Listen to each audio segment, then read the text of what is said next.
Welcome back to Double Fries, No Slaw. Richie, the House settlement went down, and I think Florida State is in an interesting position. I've had a lot of conversations with people on both sides of this, but Michael Alford came out and had some pretty interesting comments earlier this week. And so just for a very high-level overview for people watching this that may have followed, maybe not, I'll try and be quick through this.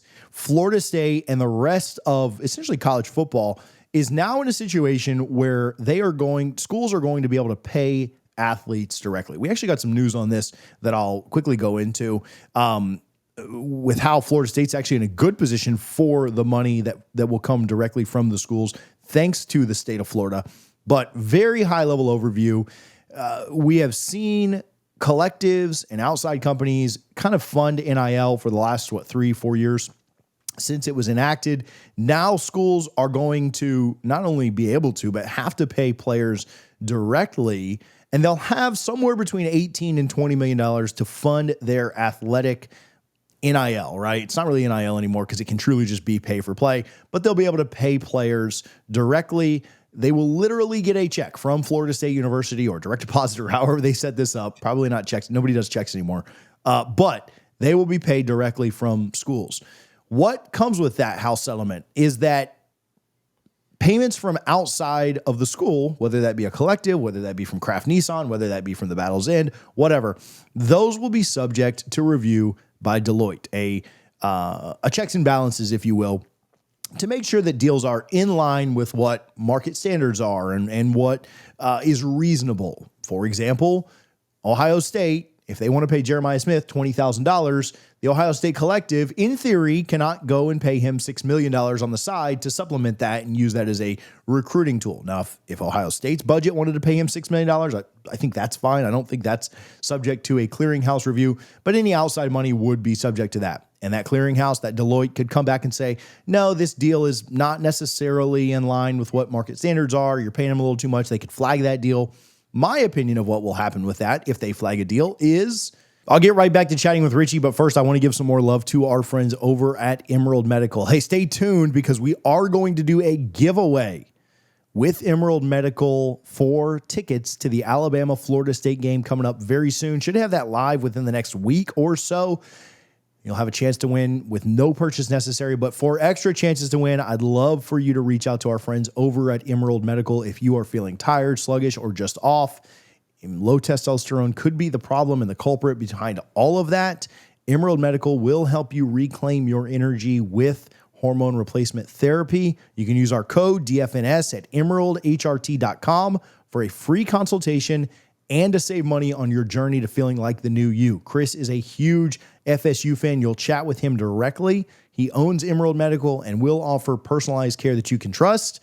And if you consult with him, if you chat with him, we'll give you an extra entry into the giveaway. Make sure that you check out emeraldhrt.com. Remember our code DFNS to get a free consultation and get back to feeling like the real you. Jeremiah Smith or whomever will sue and say, no, we live in a free market. You cannot limit my income. And I ultimately think that Jeremiah Smith would win that battle in court, or whoever it is that ends up taking, this clearinghouse or whomever to court. And I think they would end up winning. Michael Alford came out this week. And so anyway, let me back up. So a lot of people think that this will kind of put an end to collectives being able to just spend exorbitant amounts of money and buy players, and it'll put a cap on things, and we'll kind of get back to some normalcy in college athletics. I'm not so sold on that. I know some people that are very sold on that. Michael Alford's been a big proponent. I spoke with Mike Norvell about this when he was in Tampa. And I think there are a lot of people around Florida State that think that there's a chance that this could kind of even the playing field back to where you didn't have $40, $50 million rosters anymore for entire athletic departments. I saw Texas Tech had an estimate of like $55 million for what they were paying their athletes this year. Alford came out this week and said that what he's hearing from his coaches is that players are being offered way more money that is not in line with what you would pay if you were following a cap. For example, if you would think, football gets 75% of that $20 million, that's 15. You got 5 for the rest of the school. Basketball gets $1 million or $2 million, and then the rest of your athletes, split up over other sports, are going to get the rest of that $3-ish million. Well, if you're offering a baseball player over $1 million or a softball pitcher over $1 million, you certainly are not staying under that cap if you're spending that kind of money. I have some concerns, and Alfred does too, as he admitted this week, about enforcement and about if they truly are going to limit the amount of money that players are getting from outside agencies, from here, from there, wherever. So Florida State has a couple of options, I think, if they're worried about enforcement, Richie. And I don't know if you have a take here or just thoughts on this in general, but if they're going to adhere to the cap, right, maybe they're completely right and maybe things won't change, maybe things will change and there will be kind of a hard cap. But if they're going to adhere to it and other people aren't, I saw on headlines the other day, Corey was saying, well, they better turn into snitches. I think Florida State, if they're not right about this, which maybe they are, if they're not right about this, they either have to start turning people in. I don't know that that's a great option for some reasons, just turning into the snitch program.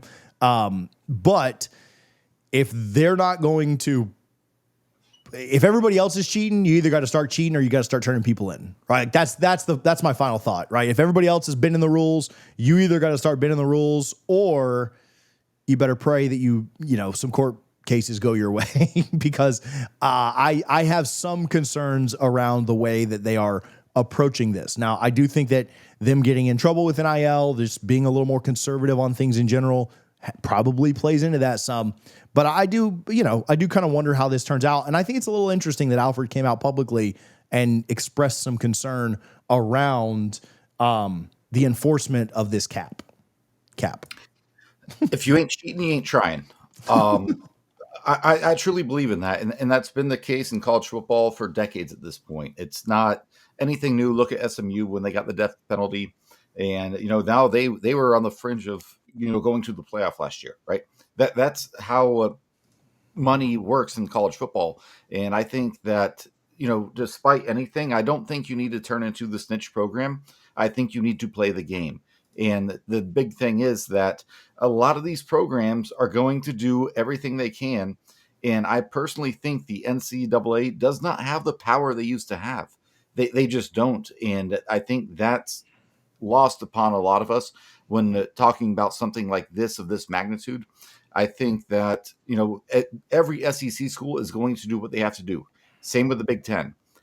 Florida State needs to understand, we spent the past 2 years trying to get into the SEC or the Big Ten.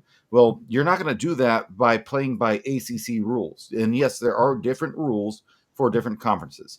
And if you notice, all the schools that get hit hardest with violations or penalties or whatever it may be, it's never an Alabama or an Ohio State or a Georgia.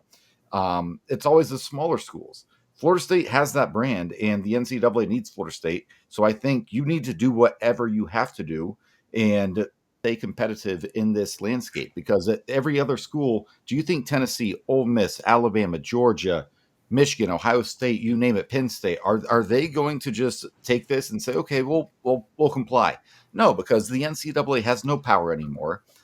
We've seen that year after year, and I think that moving forward, that's going to be the case where eventually there won't be an NCAA regulatory force. So I think Florida State needs to, be forward thinking on this. And I'm big on ethics, but when it comes to something as simple as, if I have that value, say I'm not a great football player, but I have 5 million followers on social media and a company wants to come to me, you should be able to argue that and say, yes, I am worth that much money. And it's going to be a case by case scenario, but I do think this eventually finds its way all the way up to the Supreme Court. And I think they will rule in favor of the athletes. Yeah, I agree. I think you want to follow the rules. I think you want to say the right things publicly. I think you want to try and do what's morally right, just in any situation. I don't love the idea of the narrative being in the ether that exists that we're going to limit ourselves and all these other schools are not, right? I mean, you can follow all the right rules and not publicly say that, right? Like you can Yeah, have all exactly. your private conversations on the side and in the back and try and highlight development and other things, getting you to the league, whatever you want to try and sell.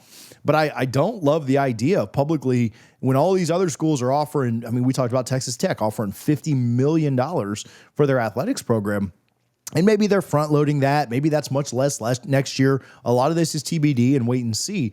But I don't love the idea of saying like, yeah, we're going to be the cheap school.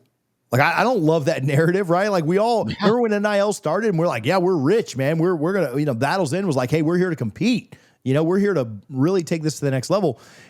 Even if you are going to be, I don't want to say cheap, but play by the rules, man, I don't love the narrative of like Florida State's the cheap school, right? Like we're the ones that are going to pay less. We're the ones that are going to follow the rules. Even if you are going to do it, like, I mean, Wake Forest ain't out here saying, hey, we're going to be the cheap ones, or hey, we're the ones that are going to not pay you more. Like, if anything, lie about it, right? Like, so anyway, I don't love that idea. I will say some slight good news. A lot of people wondered, how is Florida State even going to come up with the $20 million to pay from the school level? You'd think, well, you need $20 million more in athletics, donations, boosters, and things like that.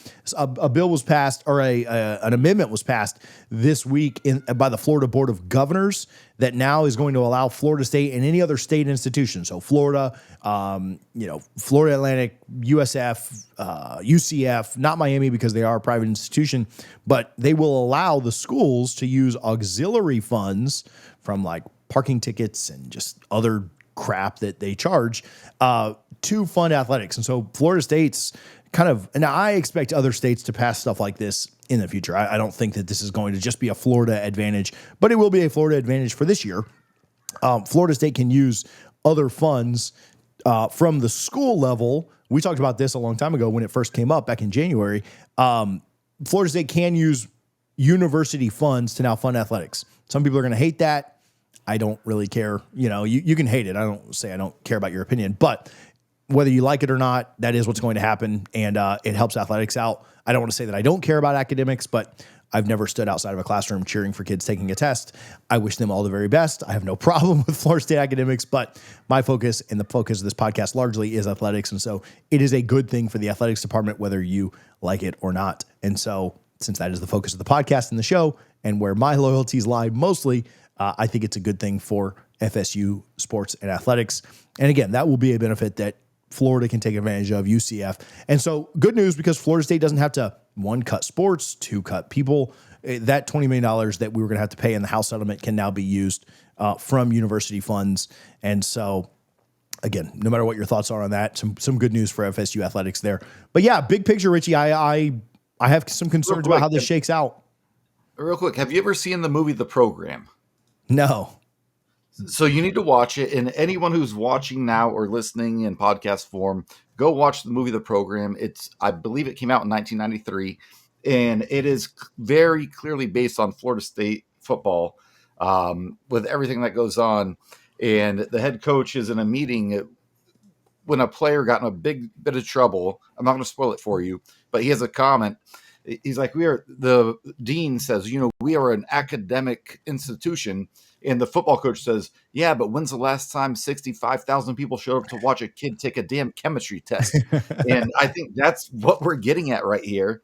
And, it's funny because if you've been to Florida State recently, which if you're listening to this, I'm assuming you have been, the Moore Center, the beautiful facade that we have, a lot of that was funded by the state, by taxpayers, because of we would use it to build classrooms. I took classes in those classrooms, and that's how we got the state to fund those things. And, a lot of Florida, Miami, other fans are upset about it, but use the funds you have. And if you can justify it, do it. And I just think that's what we're doing right now. And I'm all for it. Yeah, it's often said, not to, again, I'm going cliche heavy today, but academics are important for sure. And I'm not trying to minimize that, but athletics are the front porch, the door to your university. You look at admission rates, you look at application rates when a team is super successful and has a good season or wins a championship, and it skyrockets. And so, yeah, a lot of your, a lot of times, especially here in the Southeast, athletics being good is certainly good for the university. And so we could have a larger discussion on, is this the right thing? Is this not the right thing? Well, I think there is some argument that it certainly could be a good thing for the university in general to invest back into athletics. The university obviously invests into the other departments. And so I think it's fine that, again, people will have differing opinions on this, and that's fine. But I do think this is ultimately a good move. And if you don't think it's a good move in general, just morally, it's I promise you, FSU's athletics department and boosters are thrilled with this move because it helps them out tremendously. So all that said, on the whole house settlement thing, again, I find it very interesting that Alfred would come out and show some concern, and maybe that changes some thinking at Florida State. Maybe it doesn't. Maybe it's a wait and see. I don't think it's a long-term negative impact on Florida State. I think if say it goes to court and Jeremiah Smith or whoever wins their court case and it then becomes kind of precedent that you can pay players more, I think they'll adjust. And if not, if for whatever reason the courts don't side with that player and they say no because of the house settlement, you've agreed to this, then I think Florida State will be ahead of the curb and not be hit with any penalties. So would I prefer Florida State to be a little bit more proactive than reactive? Probably. If this is a problem, I think it's a pretty temporary problem. I think it's a short-term problem that could hurt them in the very near future. I think in a couple of years when all this gets ironed out, we'll know one way or the other which way this is going to go, and everything will be kind of back to status quo. I know that for this year, Florida State ain't front loading a bunch of contracts like Texas A&M is and Tennessee is and all these other programs. And so does that have kind of immediate negative impacts? Maybe. We'll see how athletics does in 25, 26.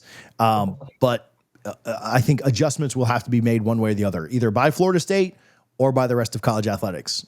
Hoping, and listen, I'll tell you, I'd love for Florida State to be right on this. I'd love for there to be a hard cap of $20 million and everybody plays by the same rules, and it's not Texas money, oil money that's dictating things, or Phil Knight money, or Miami tech tycoons dictating how things work.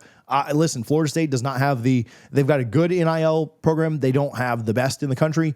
I would love for there to be an even playing field and for things to not just be absurd with college athletics and funds anymore.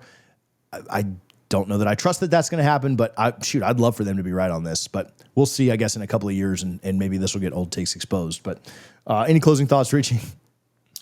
No, I think it's a process that's going to take time, and it's tough because no one really knows how to navigate this right now. Because how much power does the NCAA really have?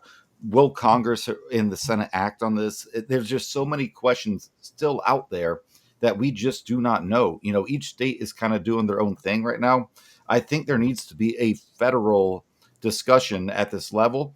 And, I don't know where our elected officials will stand on that. And it'll be interesting to see what happens. Double fries, no slaw. Make sure you hit the subscribe button. We got more content coming for you. We'll get back to live shows maybe in mid-July or so as we start to get closer to the season. But as for now, appreciate you guys for tuning in. We will talk to you soon. Go Noles. Go Noles.